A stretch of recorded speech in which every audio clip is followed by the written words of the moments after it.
Frauen und Geld. Das passt gut zusammen. Schlagzeilen der Finanzmagazine titeln: Was Männer bei der Geldanlage von Frauen lernen können. Denn Frauen sind oft die besseren Anleger. Dennoch setzen sich die alten Rollenklischees durch. Männer machen das Geld und Frauen geben es aus. Und in der Tat kümmern sich Frauen noch viel zu wenig um ihre finanzielle Freiheit und Unabhängigkeit.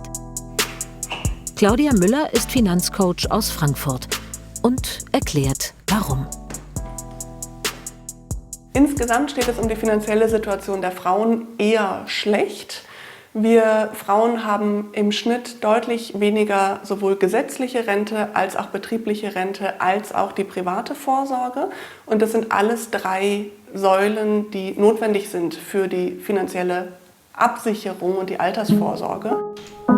Die gelernte Ökonomin weiß, dass viele Frauen nicht nur weniger Geld zur Verfügung haben, sondern auch einfach zu wenig darüber wissen. Deshalb hat sie das Female Finance Forum gegründet. Darin bringt sie Frauen den Umgang mit Finanzen und Geldanlagen bei. Und ein ganz großer Denkfehler ist dabei häufig, dass wir denken, bis zur Rente. Bis zur Rente muss ich alles fertig haben. Aber unser Leben geht ja nach der Rente noch weiter. Erwerbstätigkeit in Teilzeit bedeutet immer auch Rente in Teilzeit. Das ist ganz wichtig und das machen sich viele Leute gar nicht so bewusst. Die Überlegung ist häufig, kann ich es mir leisten, jetzt in Teilzeit zu arbeiten oder erwerbstätig zu sein? Aber nicht die Frage, kann ich es mir auch leisten, in Teilzeit in Rente zu gehen? Denn das hängt direkt miteinander zusammen. Das bedeutet für viele Frauen, dass sie ohne Unterstützung vom Partner in die Altersarmut rutschen, weil ihr Vermögen konstant niedrig geblieben ist. Was tun? Der erste Schritt, wenn ich sage, okay, ich möchte mich jetzt um meine Finanzen kümmern, ist zu schauen, was habe ich eigentlich? Vielleicht stehe ich ja gar nicht so schlecht da. Es heißt also, eine ehrliche Bilanz ziehen. Wie viel habe ich und wie viel brauche ich? Haushaltsbuch führen, ganz klassisch, ganz spießig, wahnsinnig effektiv, und den Notgroschen aufbauen. Der, etwa 3 Netto-Monatsgehälter, gehört auf ein separates Konto und sollte nur für Unerwartetes verwendet werden. Notgroschen, das ist das, was uns nachts ruhig schlafen lässt.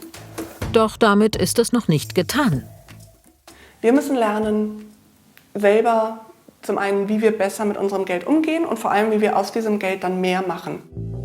Nehmen wir an, Frau möchte 100.000 € für die Rente zur Verfügung haben. So müsste sie ab einem Alter von 30 rund 300 € monatlich sparen, ab 40 400 € und ab 50 600 €. Würde Frau ihr Geld in Wertpapieren wie Aktien, Fonds oder Anleihen investieren mit einer Rendite von 5%, dann müsste sie ab einem Alter von 30 80 €, ab 40 150 € und ab 50 300 € monatlich anlegen. Frau käme also durch Investieren mit weniger finanziellem Einsatz auf dieselbe Zielsumme. Claudia Müller rät deshalb dazu, die Berührungsängste zu überwinden und sich auch mit der Börse und Aktien auseinanderzusetzen. Wir Frauen treffen Entscheidungen anders. Wir möchten gerne Empfehlungen haben statt ein Verkaufsgespräch. Wir möchten gerne Fragen stellen können und wirklich verstehen, was wir tun, bevor wir es tun.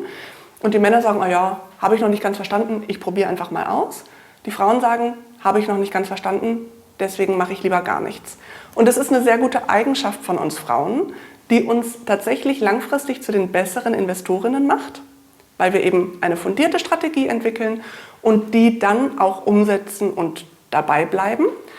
Aber es führt eben auch dazu, dass wir häufig erstmal sehr lange brauchen, bis wir tatsächlich uns so weit fühlen, dass wir auch investieren und das umsetzen. Und das sollten wir öfters tun und früher tun. Wer also aktiv wird, kann so aus 5 auch 10 oder 10.000 € machen. Ich empfehle auch immer, lasst uns doch von Altersvorfreude reden, statt von Altersvorsorge. Macht viel mehr Spaß, sich damit zu beschäftigen. Frau muss sich also aus seriösen Quellen informieren, wo sie investieren kann, sich Hilfe holen und sich austauschen, denn Frauen und Geld, das passt gut zusammen.